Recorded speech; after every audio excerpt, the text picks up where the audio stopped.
He was the last tough guy of Britain, a man who toyed with both Britain and America at his whim. Born into a family wealthy enough to rival nations, he chose to work in Africa, staying away for 10 years. Just when everyone assumed he had died there,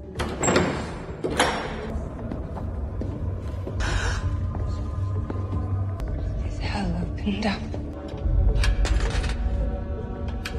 he returned for the inheritance his father left behind, a legacy powerful enough to alter the outcome of the war between Britain and America. After leaving the church, Tom sought out his father's lawyer, Joseph. Through him, he learned that the inheritance was a piece of land called Nootka Sound, a plot coveted by numerous forces. At the burial ceremony, Tom muttered words in a language nobody could understand and smeared an unknown powder on his face. His strange behavior caught the attention of a beautiful woman nearby. She was his half-sister, and just a day earlier, she had been seen as the sole heir to the estate. Her husband had even negotiated a price with the powerful East India Company. However, according to British law, a son had the priority to inherit over a daughter. With Tom's return, this transaction was annulled. Tom's return also stirred the interest of powerful factions once more.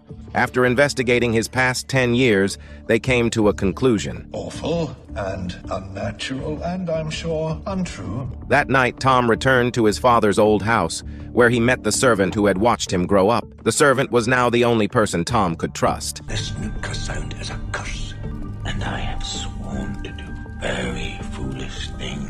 The next day, Tom went to his father's former office. Just as he was about to open the door, a woman stopped him. She had occupied the place since his father's death, running a brothel there. When she learned Tom intended to reclaim her money-making site, she said, I have girls, but I also have men. They've rocks for hearts, if you have any sense. I do not have any sense to ask.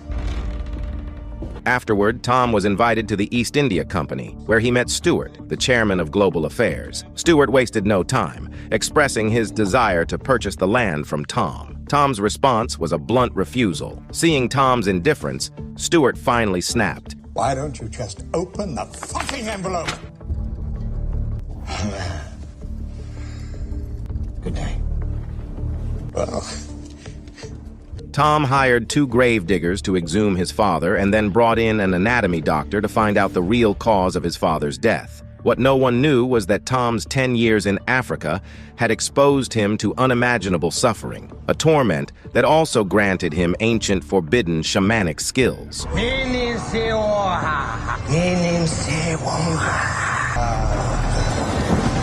You're not here.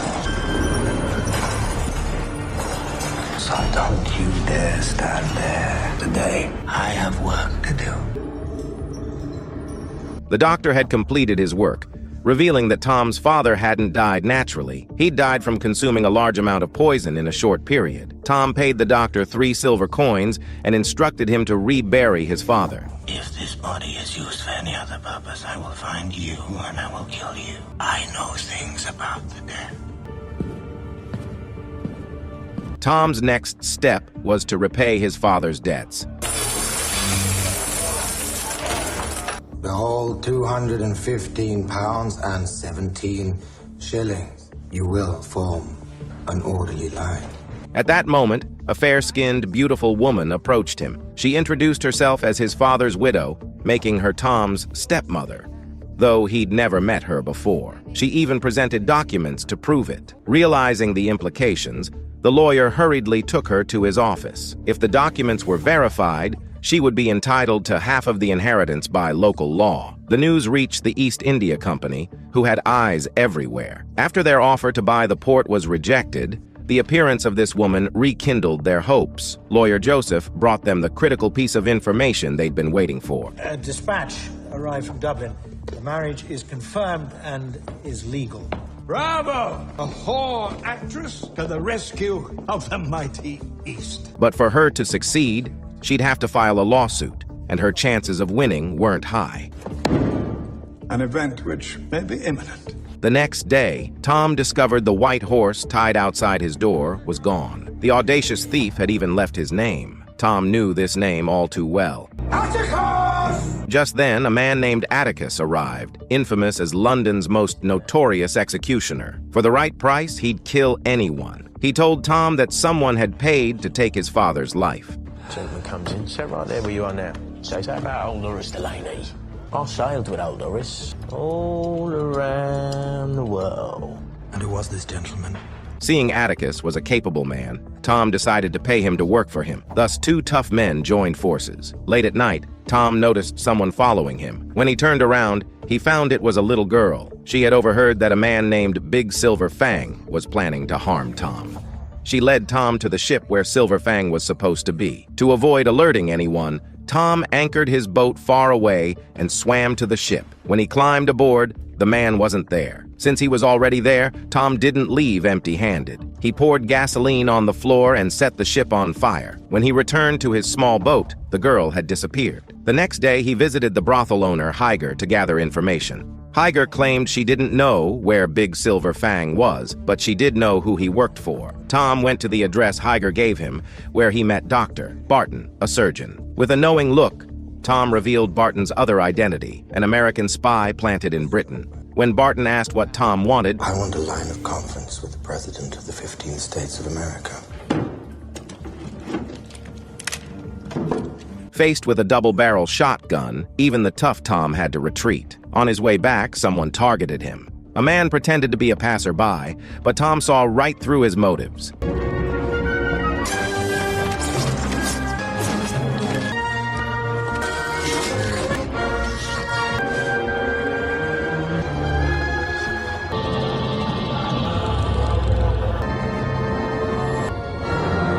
The man threatened a woman and began undressing her, all because she owned the highly coveted land that could make anyone wealthy. The man promised her unimaginable wealth if she signed a transfer agreement.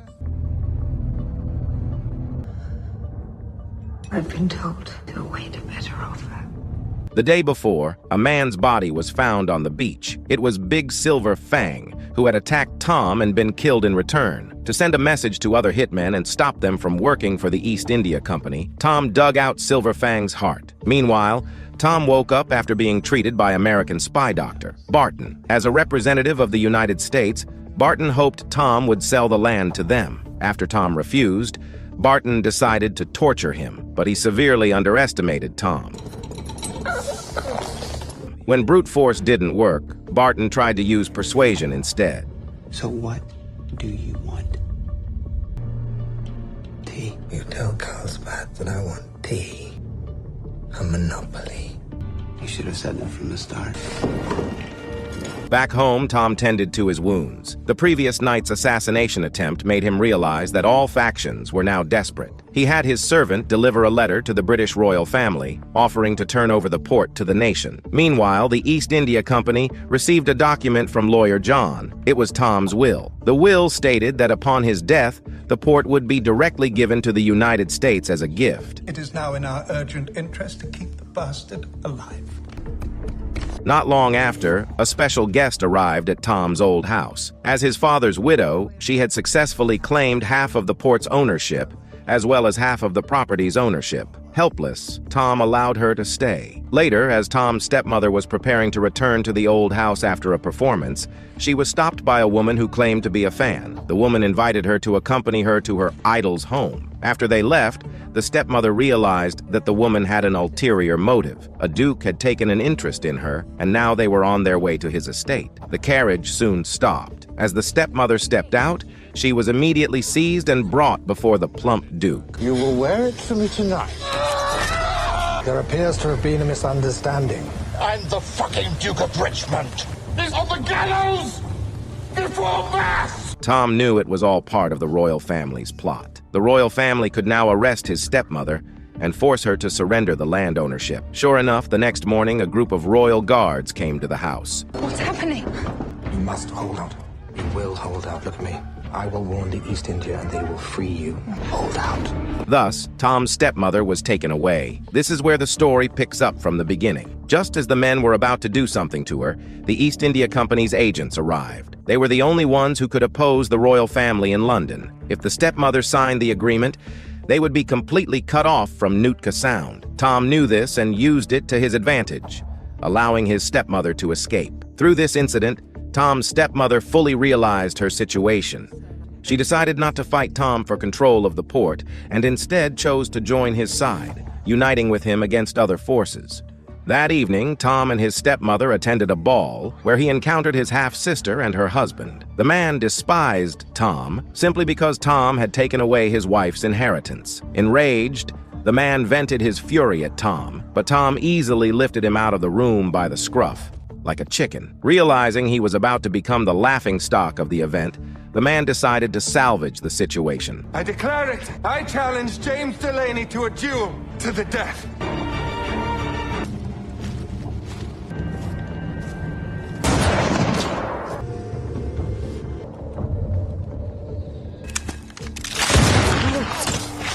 It would appear that my life is more precious than yours.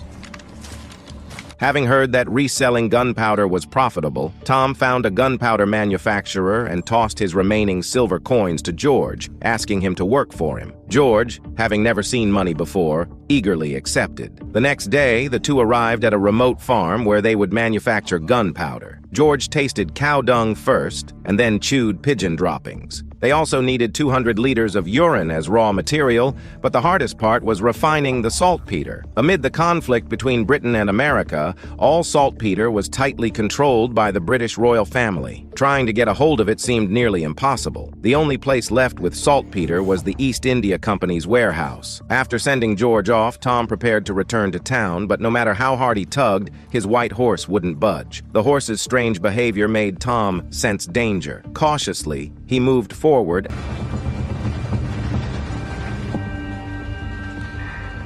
and not long after, a large man appeared out of nowhere and kicked him. The two fought, but Tom was soon overwhelmed.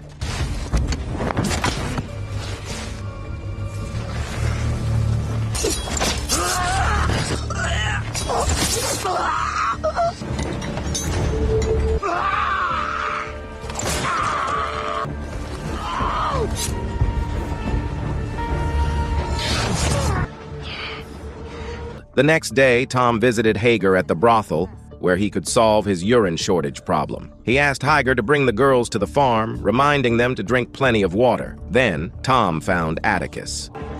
And I'm planning a robbery. Who we gonna rob? That night, a girl sent by Hager knocked on the warehouse door. And I'm full with thirst and the temptations of the tropics. At the same time, another girl sealed the security guard's break room from the outside. Pearl's good, isn't she? With Hager's help, Atticus and the others made their way into the courtyard. They carefully carried the containers and approached the warehouse where the saltpeter was stored. Keep moving! The warehouse was raided, and the East India Company's higher-ups were furious. They knew that only Tom in all of London would dare to do such a thing. Soon after, a high-priced bounty was placed on Tom's whereabouts, and the promise of a huge reward for anyone who found him lured many to track him down. The first lucky man to track Tom followed him into the wilderness, but lost him at a corner.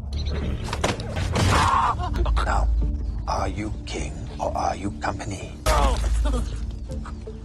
To make an example, Tom severed the man's artery and walked away. To ensure that no one would betray him, Tom decided to establish his dominance. After all, the East India Company was paying far too much. Tom made it clear that he knew who was going to betray him. I know which one of you it is, because he will be of no use to me.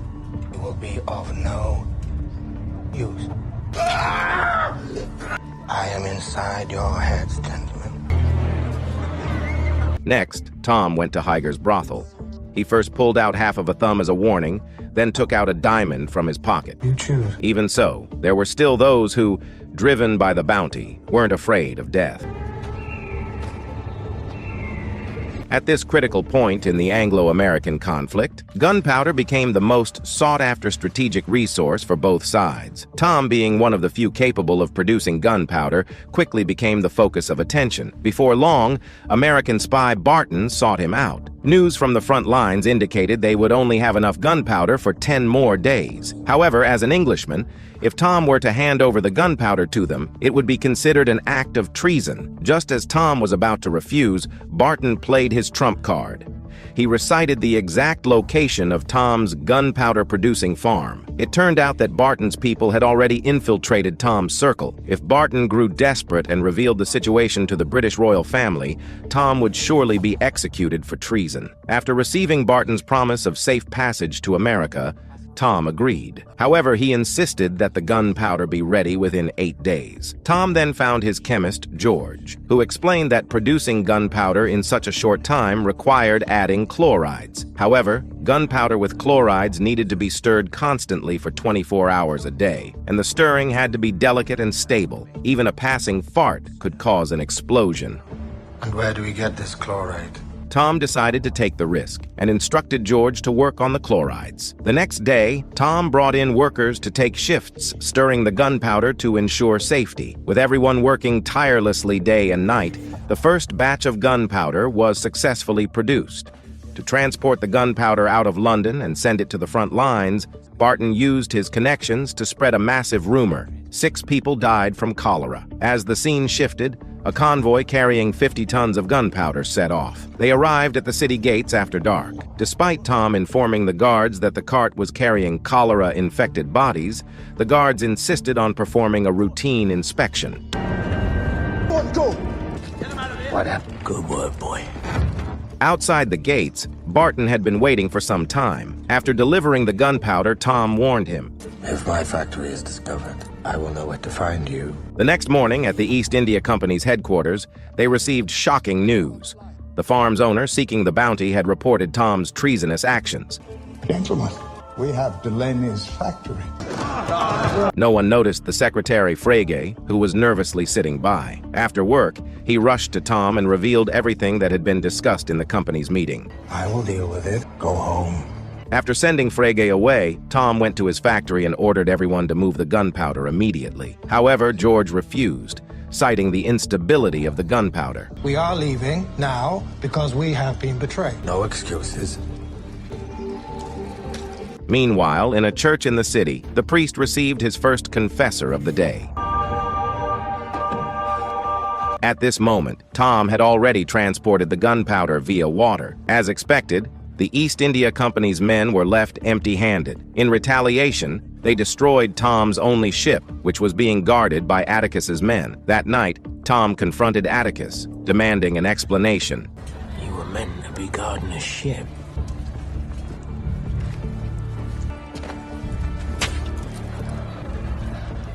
Leave this body where it will be found. You can keep the heart. In a foul mood, Tom went to the riverbank to vent, accompanied by Heir's daughter, Winter. She was there to bring Tom some wine. After drinking, Tom passed out and slept through the night. When he woke up, however, he was greeted by Winter's lifeless body. He stared from a distance as others prayed for her, knowing that Heir must now consider him a murderer. There's no certainty it was James who did it. There's no certainty that he did not. Sure enough, the next day, Heir visited the East India Company and revealed everything about Tom supplying gunpowder to the Americans. Treason. High treason. Gentlemen. Sir, what?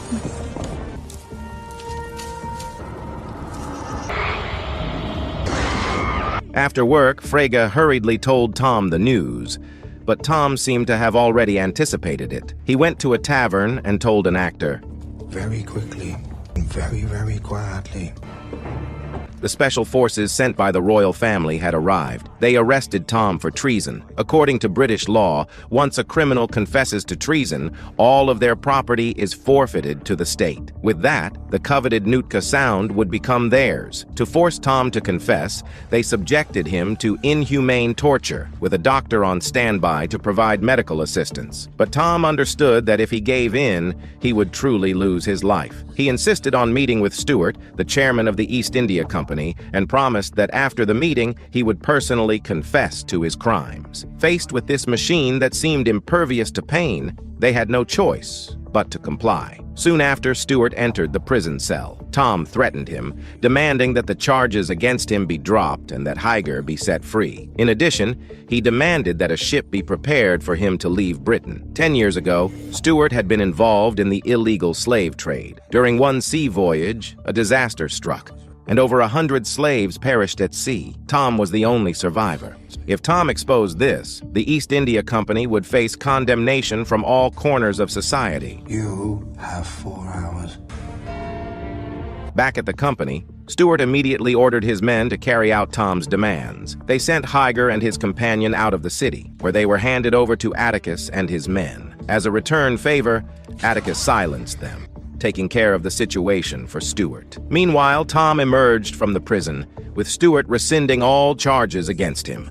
As long as he received the promised safe conduct from Barton, he would be able to leave Britain aboard a ship provided by the East India Company. But Barton, having other plans, demanded that Tom trade Nootka Sound in exchange for the safe passage. It turned out that Barton was not only an American spy, but also an agent for the East India Company. He had been working for Stuart all along.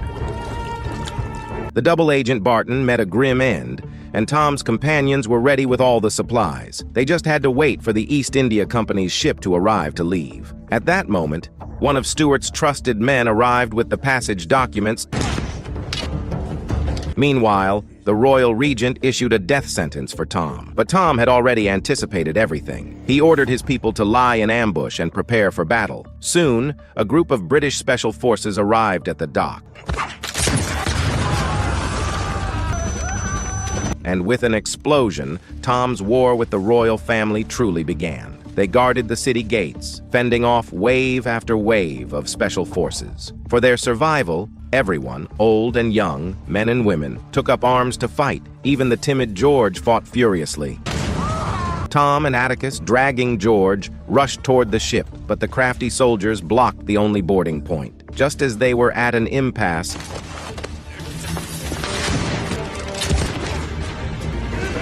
the ship slowly began to leave the dock, thanks to the united effort of the group. At the same time, Stuart received a package addressed from Barton. He believed he was the final victor.